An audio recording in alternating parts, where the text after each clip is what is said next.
Hi friends. ඉතින් කොහොමද ඔයාලට? Welcome to my YouTube channel. මගේ මේ YouTube channel එකට ඔයාලව සාදරයෙන් ආදරයෙන් පිළිගන්නවා. ඉතින් බලමු මම අද ඔයාලත් එක්ක share කරගන්න යන්නේ මොනවද කියලා.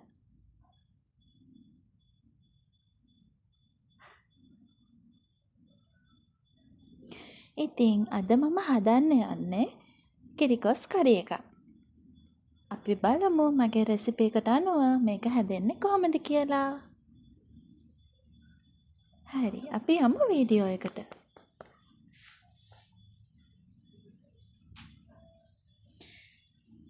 මේ තියෙන්නේ හොඳින් පැහුණු කොස් මදුළු. මේක කිරිකොස් එකක් හදන්න නම් නියමයට ගැලපෙනවා.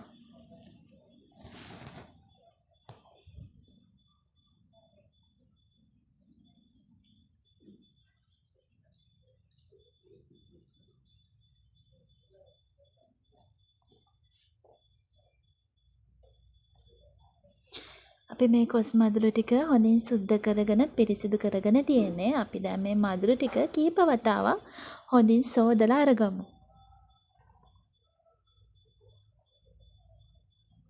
ඊට පස්සේ අපි මේ කොස් මදුළු ටික අතින් ඉරා ගන්න ඕනේ. කපා ගන්නවට වඩා මේ විදියට ඉරා ගන්න එක මට පහසුයි.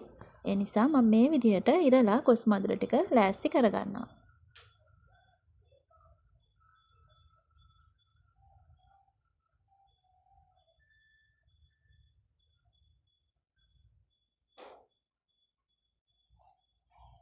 මේ තියෙන්නේ අපි මේ විදිහට ඉරලා ලෑස්ති කරගත්ත අපේ කොස් මදුළු ටික. මැටි හට්ටියක් ලිපේ තියලා මම මේ කොස් මදුළු ටික ඒ හට්ටියට දානවා. ඊට පස්සේ කොස් ඇට ටික මැදින් දාලා ආයෙත් ඉතුරු කොස් ටික මම මැටි හට්ටිය අතුරනවා.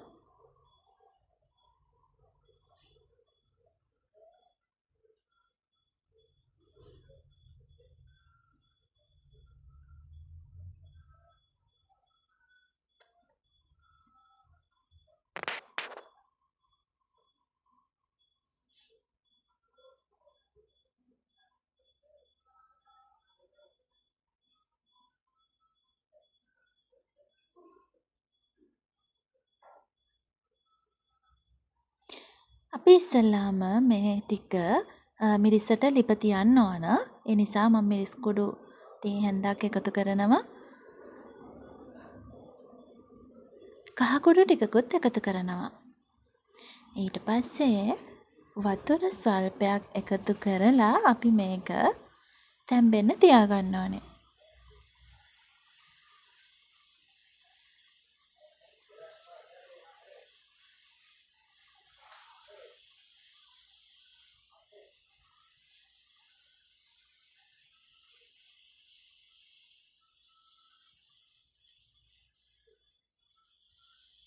ඊට පස්සේ අපි පිරිසිදු කෙසෙල් දැල්ලක් අරගෙන කොස් එක මේ විදිහට වහලා ඒක තැම්බෙන්න මද වේලාවක් පැත්තකින් තියාගමු. මම දැකලා තියෙනවා මගේ අම්මා කොස් තම්බනකොට වගේම කිරිකොස් හදනකොටත් මේ වගේ කෙසෙල් දැල්ලකින් වහලා තමයි තම්බන්නේ. අම්මා කියන්නේ ඒ විදිහට කරනකොට කොස් එකට අමුතු සුවඳක් එකතු වෙනවා කියලා. මේ වෙලාවේදී නම් කොස් ඇට වගේම කොස් මදුළු ටිකත් හොඳින් තැම්බිලා තියෙනවා.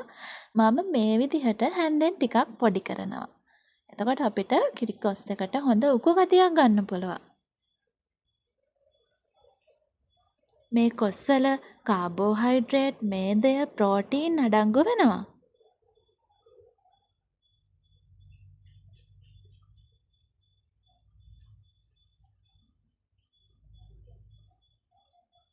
කිරිකොස් එකට අපේ පොල් කිරි ලෑස්ති කරගන්න ඕනේ.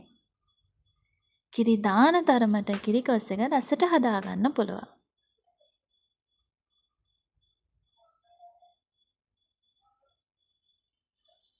ඉස්සෙල්ලාම මම දිය කිරි ස්වල්පයක් දානවා.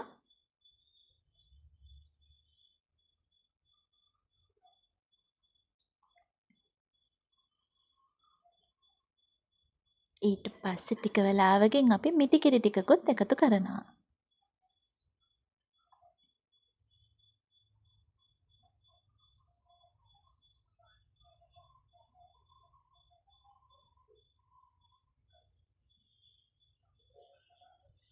ඊට පස්සේ අපි කුරුඳු පොතු කෑල්ලක් එකතු කරගන්න ඕන.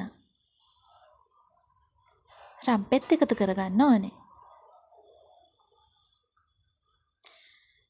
අපි කපාගත්ත සුදු ලුණුත් එකතු කරගන්නවා. ඊට පස්සේ හොඳින් කලවම් කරගන්න.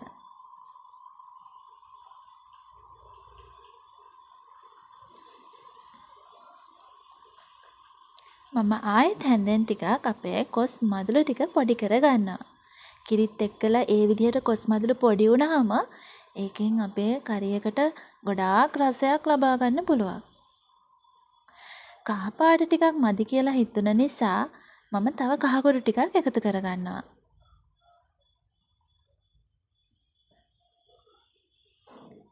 කොස් මදුළු ග්‍රෑම් 100ක් අපි ආහාරයට ගන්නවා නම් ඒකෙන් අපිට කැලරි 94ක් ලැබෙනවලු. අපි මේ වෙලාවේදී ලුණු රස බලලා ලුණු කුඩු ටිකකුත් එකතු කරගමු.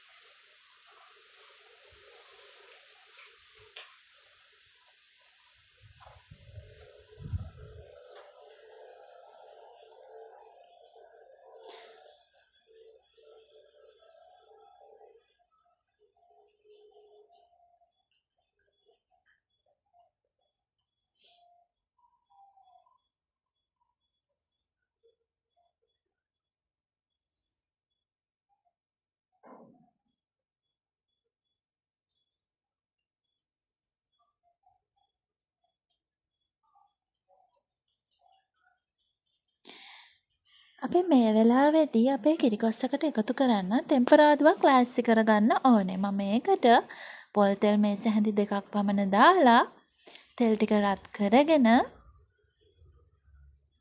ඒකට වියලි මිරිස්, කරපිංචා, මිරිස් කුඩු ටිකක්, ඒ වගේම අබෑට ස්වල්පයක් එකතු කරගෙන වෙනම තෙම්පරාදුවක් හදාගන්නවා. අපිට කිරිකොස් එක මේ විදිහටම කන්නත් පුළුවන්.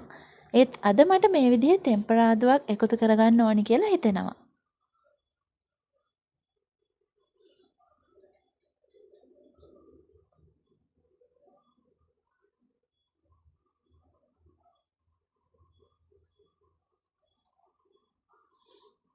මේ ටික සුවඳ එනකන් අපි මේ විදිහට තෙලේ තෙම්පරාදු කරගන්න ඕනේ.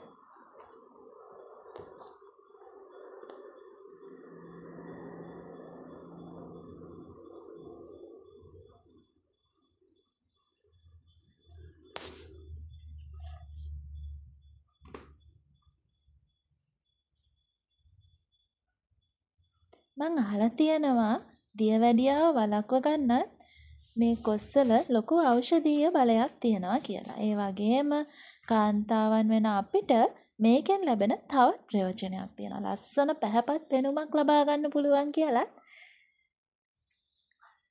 මම අහලා තියෙනවා.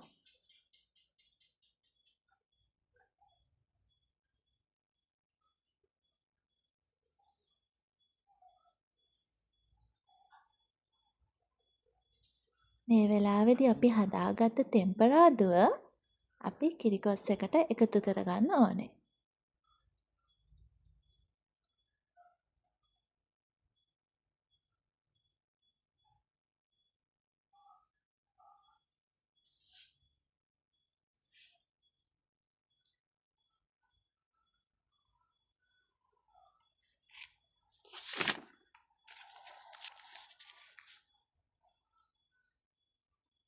මේ වෙලාවේදී කිචන් එක නම් හරිම සුවඳයි. දැන් අපි මේ මිශ්‍රණය ටික වෙලාවක් මේ විදිහට තියලා තවත් ටික වෙලාවකින් කිරිකොස් ව්‍යාජනයටම කලවම් වෙන විදිහට මේක හොඳින් කලවම් කරගමු.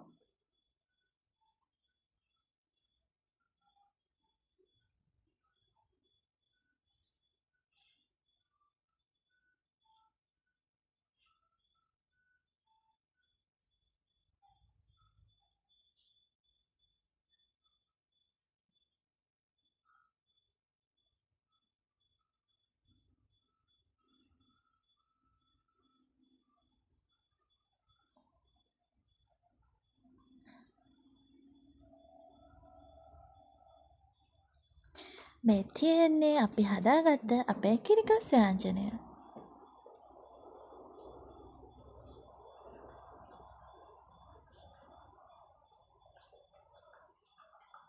අපේ කරි එක රෙඩි.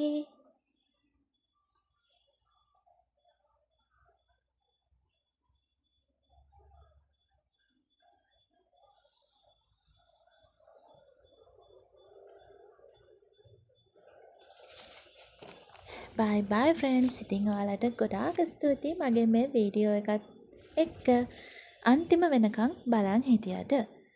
එහෙනම් මම අදට ගිහින් එන්නම්. අපි තවත් දවසක අලුත් රෙසිපි එකකින් ආයෙත් හමු වෙමු. ඔයාලා මගේ රෙසිපි දිගටම බලන්න කැමති නම් subscribe button එක touch කරගෙන යන්න. ඒ වගේම like කරන්න, comment කරන්න, share කරන්නත් අමතක කරන්න එපා. Thanks for watching.